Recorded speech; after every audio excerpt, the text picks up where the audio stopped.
Hey guys, in this video I'm going to go through some very basic handstand drills and strength work that you can do at home.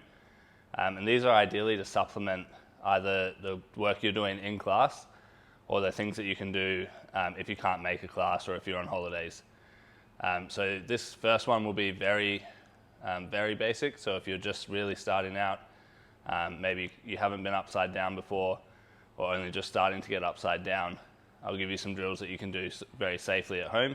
So if you're doing these things outside of class or in addition to class, the two things you really want to focus on are you want to increase the time that you're spending on your hands, and you also want to try and increase the time that you're balancing on your hands. And they sound very similar, but the first one, time on your hands, just means you're trying to build strength. So trying to be in your handstand position, build your shoulder strength, build the strength to hold a good shape in the handstand. And you're not really worried about balance. So this will be achieved mainly with handstands against the wall or a box drill, which I'll show you first. But this is really, you're trying to just build up time where you're on your hands but not having to worry about how you're staying up there or balancing the handstand. Okay, whereas the second one, the time balancing in a handstand, is more skill-based. So that's once you're starting to be comfortable upside down, but you can't necessarily hold a handstand for very long by yourself. You want to try and build up the time that you're able to balance in a handstand. And so the easiest way to do that is to use the wall to get into initial position. All right, if you just kick up, most of the time you kick up, you're not going to find the balance point. You're going to waste all this time kicking up and not getting into a position where you actually are able to balance. Okay, so at the end of the video, towards the end, there'll be some drills to help you start getting more time balancing. I'd also add to this that if you are using this to supplement your training, so if you're already attending class or already doing handstands outside of this, you need to be careful of how much load you're putting on your shoulders. Okay, so if you're spending a lot of time doing chest to wall handstands or doing strength work at the gym or in a class, then the time on your hands is probably not as big a factor. You don't need to be spending lots and lots of time just holding a handstand, because you will likely overload your shoulders or your wrists, elbows. They won't recover in between the sessions because you're doing work at the gym and then stressing it further at home.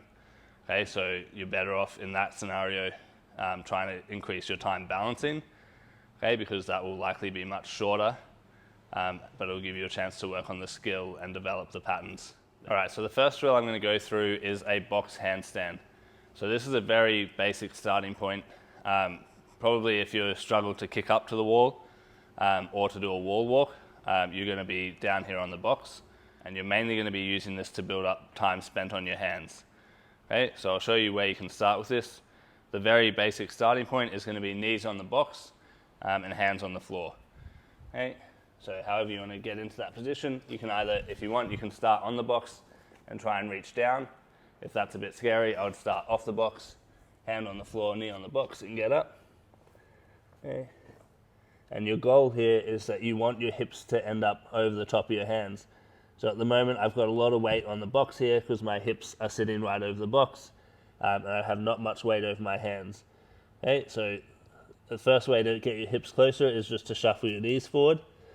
Okay. Once your knees are close to the edge of the box, you'll probably feel a little bit more weight on your hands. If that's as far as you can comfortably go, stop there. If you feel like you can then start pushing up onto your feet. Okay? So the idea when you're pushing into your feet is that you're actually trying to push your hips over your hands. Okay? If you just straighten your legs and your legs go back here, there's no change in your hip position. Okay? So you're really trying to force the hips to come further over your hands.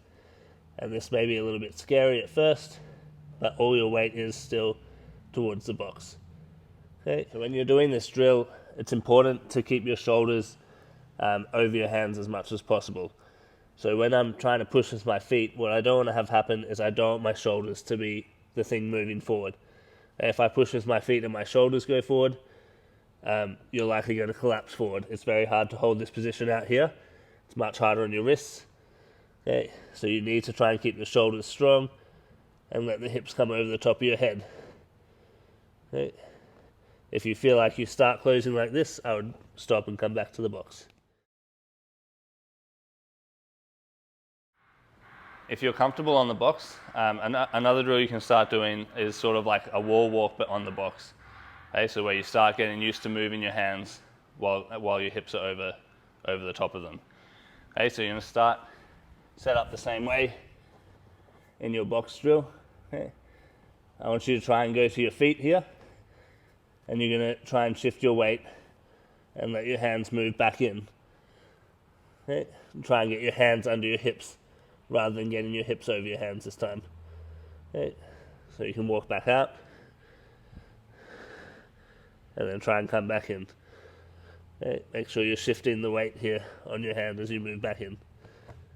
When you're doing this drill, it should be a very similar feeling to the wall walk, and with your hips over your hands, it's actually easier to be able to shift the weight and move your hands. Okay, you find as you get further out here, it actually becomes harder to do the shift and move.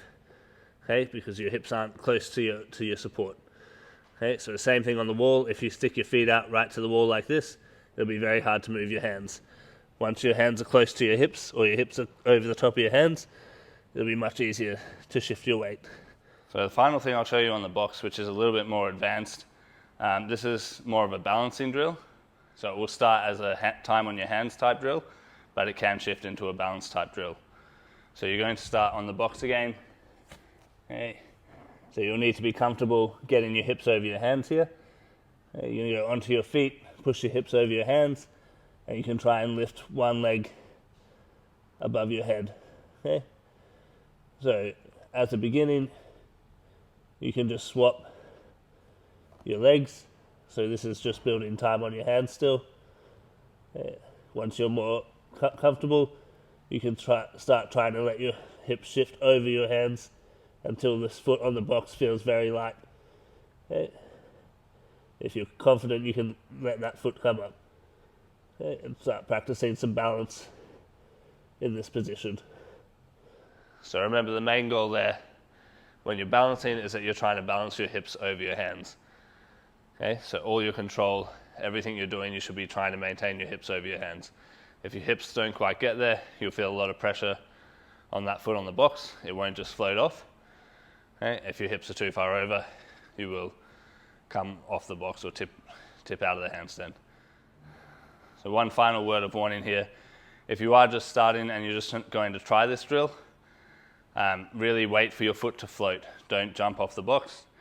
If you kick off the box, you're likely just to kick all the way over. So if I've lifted my foot up here, and I get impatient, I think my hips are over, my foot's still on the box, and I kick, you're very likely just to kick too hard and go all the way over the top. So unless you're comfortable turning out of a handstand, don't try and force that balance there. Should really try and move the hips very slowly. Even if you can't lift that foot, but you feel that there's not much pressure on it, that's a great place to start. So another drill that we can do on the box, which is going to be more for safety later on, is an exit drill. So it's how we exit the handstand if we overbalance or tip over backwards and we want to turn out safely. Okay? So you will need to pick which side you're going to turn out. So I would say that whichever leg you kick up on or that you prefer to kick up on, you're going to leave that hand on. So the opposite hand will move so that you can turn out. So if you're right-legged, your left hand will be moving. If you kick up on your left leg mostly, your right hand will move. Okay, if you've done cartwheels before, it should be the same way that you cartwheel. All right, so you're going to get on the box. So knees on the box. Push your knees over, push your hips over the top of your hands. Lift that leg up. So we're not going to go to a balance point just yet, okay? So don't try and kick off or get really further over your head. We're just going to practice turning out. Okay, so you're going to shift your hand forward and let that leg drop to the floor. Okay. So that will mimic what happens when you go over the top. All right. So as you get better at that, you can add some balance. So you can let the tip happen and turn out. Okay. When you really overbalance, it will look like this. So if you're up over and you go over the top, you take the step and turn out. Okay, so you want to practice that with increasing amounts of balance, all right? So start very close to the box, not much balance at all, take the step out. Once you're comfortable doing that, you can move a little bit further over your hands. Okay, so you start getting light on this foot, and then take the step out, okay, until you can really feel the overbalance and step out of that. Okay, that should get you practicing what will happen or what your body will do when you go over the top. Okay, the more you can drill that, the more natural it will become, the more automatic it will become. Okay, so then you safely can turn out of your handstand. When you're beginning your handstand journey, one of the biggest goals for you to get first is to be able to get up onto the wall and do a handstand. Okay, if you're able to get onto the wall and hold yourself up there for a good amount of time, that unlocks a lot of new drills that you can do to work on your balance. Okay, so most of the stuff that you're going to do when you're beginning, especially for your balance work, is going to be on the wall, using the wall to get into position first, and then trying to use that wall to start balancing off it. So the only thing that would be better than the wall when you're beginning your handstands is having someone who can get you into the handstand position and help you balance. Okay, because that will then maximize the time that you can spend trying to balance your handstand. Okay, if you don't have access to that, the wall is the next best thing. So I'm going to show you the wall walk. So the wall walk is one of the ways, or one of the first ways that you can use to get up to the wall, and it will allow you to get your chest to the wall. Okay, so that you'll be up facing the wall. And chest to wall handstands are one of the best ways to build your endurance and to help build your shape for a straight handstand. Okay, so when you're just beginning, you're going to start with your hands on the floor, try and get your feet on the wall. Hey, you can be in close to start with. You don't have to be right out away from the wall. You can be in nice and close, and you want to try and jam your feet into the wall. So push into the wall with your arms and jam your feet in so that you can stand on the wall like this. Okay, once you're here, you want to try and get your hips towards your hands. Okay, if you just start walking your feet up from here, you will get your legs straight and you'll be at an angle to the wall like this. Okay, and there's no way that you can move your hands from here because your hips are ages away from them. Okay, so your first goal from here is to just try and push yourself over your hands a little bit. Once you're over your hands, you should be able to start trying to shift your weight and move your hands slowly in towards the wall. Okay, then you can move your feet up when you feel like you're getting jammed in a little bit, and keep shifting your hands. So this shift in your hands should feel similar to the box drill that you were doing, okay, or that we had earlier. Okay, you're going to walk in as close as you can. Ideally, you want to be getting right up to the wall here. Okay, if you get to this position and hold it here, you'll be able to start doing some balance drills. Okay, just make sure that you have enough energy or enough strength to safely walk back out from the wall once you're up there. When you start doing wall walks, it's unlikely that you will make it all the way to the wall, and that's okay. Okay? So when you're starting these wall walks, you just want to come in as far as you can, as far as you comfortably can.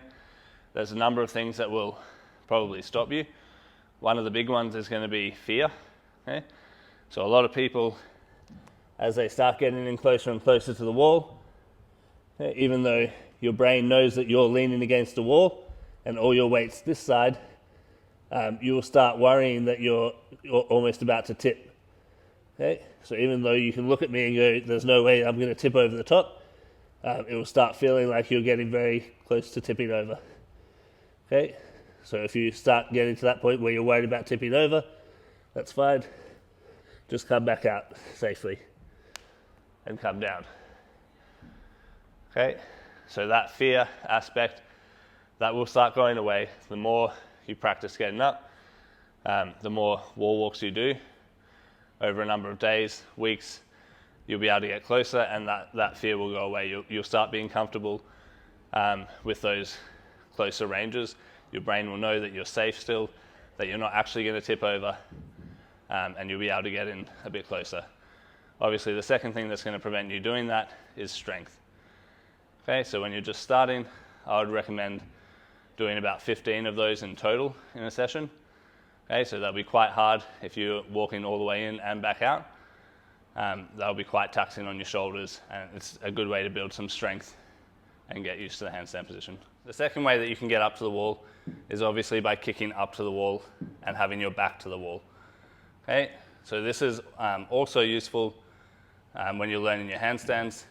Firstly, just being able to kick up to the wall is going to give you the ability to be able to kick up to the handstand on the floor. Okay, if you're not able to kick up to the wall, there's no way you're going to kick up to your balance point on the floor. Okay, so that's sort of your first goal is being able to kick up to the wall. So when you're starting this, the safest way to do it is to start with your hands already on the floor. Okay. And have your legs, one leg ready to kick up. So the first important point when you're down here is that you don't want your shoulders to move this way over your hands. Okay? If you feel like your head hits the wall, or you're worried about your head hitting the wall, or you kick up and it jams in, or you feel like you have to stick your head in like this, it's generally because your shoulders are closing. Okay? So when you're doing this, your shoulders shouldn't close. Okay? Your shoulders should remain stacked over your hands, and you're trying to kick your hips over the top of your hands and over the top of your shoulders. Okay? So if your shoulder's moving or you feel your head going to the wall, it's likely that your shoulders are not able to support your weight or to support you up there, and you need to try and push open a little bit harder. So with your hands on the floor, you're going to try and kick. The kick action should be a swing from this back leg, okay? And you want to keep it straight so you get as much power as you can. So you're swinging this back leg up and simultaneously pushing the bottom leg straight. Okay, what you don't want to do is start pushing on this bottom leg and pull it off the floor. If you're lifting this leg off the floor, your hips are going to go up and down, but what needs to happen is that your hips need to go to the wall. Okay, if you do a massive kick and your hips stay out here, you're going to fall straight back down. You need to be getting your hips or your butt to the wall. Okay, so a strong swing from this leg and push off the bottom leg. Okay, you're trying to get your hips to the wall. You may find that when you start doing this, if you have tight shoulders, so they close, they can't open very well, or you have tight thoracic, or probably both, that if you start, you'll arch and get your feet to the wall, but your hips don't get over. Okay? So if you find yourself with quite tight shoulders, okay, being able to kind of kick up and get to the wall, okay, get your feet, heels to the wall, but you're not able to stay there, it's usually because your hips are not over your hands. So your feet hit, but your center of mass, your hips, pull you straight back off. So if this is happening to you, you need to try and focus on pulling your hips to the wall. Okay? Even if your butt is the first thing to hit the wall, okay? If your butt hits the wall, you'll stay on the wall. Okay? And then you can try and correct your shape. Okay? But if your hips are off your hands, you will not be able to stay up there. When you're first starting your handstand journey, I would not use this drill as I wouldn't use this drill as a way to get up to handstand or to spend more time on your hands. Okay, this at the start, this drill is much better used as sort of a target practice drill, okay, or a practice of the kick up. Okay, so you're practicing kicking up. You don't have to hold the handstand for a long time at the end. Okay, your goal is just to kick up, come back down, kick up, and start making that kick up very consistent. So when you start, you might not be able to get to the wall. That's fine. You just treat it as a rep, as though you're doing jumps and reps. And as long as you try and keep swinging that leg and pushing hard with that foot, you will start getting higher and higher. Okay? Once you can get to the wall, your goal will then be to be light on the wall. So you kick up and just lightly get to the wall. Okay? Eventually you might be able to kick up and try and stay off the wall. Another common error that I see when people are doing this kick up to the wall is that they will bend the leg that is swinging up. Okay? So when this leg swings up, it's best to keep it straight. If you start bending that leg as you swing up, that will likely block you from getting on the wall. Okay? If this leg bends, when my foot might make contact with the wall quicker, but that foot then stops me from getting my hips over my hands. Okay? Even a little bend will stop you from getting up where you need to be. So you want the strong drive to be coming from your glutes. So it's a hip extension thing, okay? Not just flinging your heel into the wall. Okay? The other thing that may happen if you're really flinging your heel like that is that you will damage the wall. Okay? If you really slam your heel into the wall, you may put a hole in the wall, it might hurt your heel. Okay? It's best to keep that leg as straight as possible and generate the power from your glutes and your hip extending. The last two drills that I'm going to go through are very much balance drills, so it's not just about spending time on your hands anymore. You actually want to spend time balancing. Okay? So the first one we're going to do is what I call toe pulls. So for this one you're going to be facing the wall, so chest to wall handstand, and you're trying to get your feet off the wall, but you're going to do that by using your chest, pulling your chest in, okay, and trying to get your shoulders to initiate the forward movement. Okay? So the chest in position is trying to pull your chest in and around your back. Okay? And you'll see that as I do that, my shoulders want to naturally close, and so you have to try and elevate and open back up, okay, to get that shoulder position without your chest flaring back out. Okay? So when you're on the wall, you want to feel like you're trying to pull your chest in or pull your ribs away from the wall. Okay? So those kind of cues. And that should be all the movement you need to get your feet to come off the wall. So you don't want to tap off the wall. So I'll show you what it looks like. So remember, you can get up to the wall however you want, either do the wall walk or cartwheel into the wall if you're comfortable doing that. Hey, you want to be fairly close to the wall. Okay. And you're going to start, so your feet stay on the wall. You don't want to kick off the wall or move your feet off the wall to start with. They're going to be firmly planted on the wall. You're going to initiate the movement by trying to pull your chest in away from the wall and letting your shoulders go slightly over your hands. Okay? And you should feel your feet float off the wall when you do that. Okay, when you start this, you're just going to, once you feel that float off, push straight back. Okay? And your goal initially will be to build up how many of these you can do in a row. So just feel the float and come back. Feel the float and come back. As you get better at it, you can start trying to balance off the wall. Okay? So balance off the wall and come back, and you can give yourself a target. So when you're just starting, if you can do 10 of the taps in a row, then you can move on to the balance and aim for, say, 5 seconds. Okay? And back to the wall. And as you get better, you can build up that time. So the second balance drill that we'll do is back to the wall. So sort of the opposite of the toe pull, and I call it a heel pull. So you're going to kick up back to the wall, again be fairly close, and you're trying to, in this drill, you're really trying to use your fingers to try and get your feet off the wall. Okay, so again, you're not kicking off the wall, you're not using your feet to get off the wall. You're trying to get your hips over your hands and then just push with your fingers to get the feet to come off. Before we start the drill, I'll just quickly go through what your hand position or what your fingers should be doing in order to push on the floor. Okay, so when your hand's on the floor here, you want to feel like you're grabbing or trying to squeeze something, trying to grab a door handle, trying to grip into the floor. Okay, so that first knuckle should be off, but your top knuckle here should be on, and this knuckle up here should be on the floor, pushing into the floor. Okay, so what you don't want just your fingertips sort of pulling. So you don't want this top knuckle off, okay, and you don't want to have just this knuckle pulling up. Okay, so it should be a squeeze into the floor and like pushing on the tips of your fingers, and also this bottom part should be able to push. Okay, so now that you've got the finger position worked out, I'll show you the drill. So you're going to kick up back to the wall. You want to be fairly close to the wall here. Okay, heels on the wall.